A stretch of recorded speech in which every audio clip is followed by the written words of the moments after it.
একটি গ্রামে 3 বোন ছিল, নুহা, তুবা আর জেবা। তারা ছিল খুবই ঘনিষ্ঠ আর সবার চেয়ে আলাদা।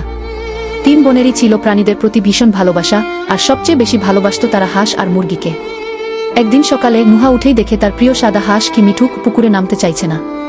সে দৌড়ে তুবাকে ডাকে, তুবা, মিঠুর কি হয়েছে বলতো। তুবা এসে হাঁসটিকে দেখে ভাবে, আমার মনে হয় ওর পাটা কোথাও আটকে গিয়েছিল গতকাল, তাই আজকে ব্যথা করছে। জেবা তখন পাশ থেকে বলে, আমাদের উচিত ওকে একটু বিশ্রাম দেওয়া, আর ভেজা খড়ের উপর রাখতে হবে যেন আরাম পায় ও। 3 বোন মিলে মিঠুর জন্য ছোট্ট একটা হাঁস হাসপাতাল বানিয়ে ফেলে তাদের উঠোনের এক কোণে।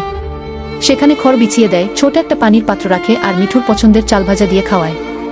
এইদিকে তাদের মুরগি কুটকি হঠাৎ করে ডিম দেওয়া বন্ধ করে দেয়।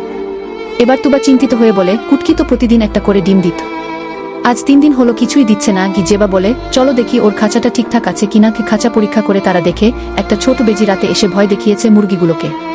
3 বোন রাতেই খাঁচার চারপাশে নেট লাগায়, একটা ছোট বাতি বসায়, আর পাহারার জন্য খালাতো ভাই রিয়াজকে রাজি করায় রাতের ডিউটির জন্য। পরদিন সকালে কুটকি আবার ডিম দেয়।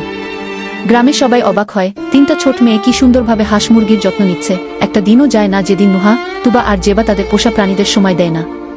শেষমেশ 3 বোন সিদ্ধান্ত নেয়, বড় হয়ে তারা একটা ছোট খামার খুলবে, যেখানে সব পশু পাখিরা শান্তিতে থাকবে, আর থাকবে তাদের ভালোবাসা। এভাবেই 3 বোন আর তাদের হাঁস মুরগির গল্প হয়ে যায় গ্রামের প্রিয় কাহিনী।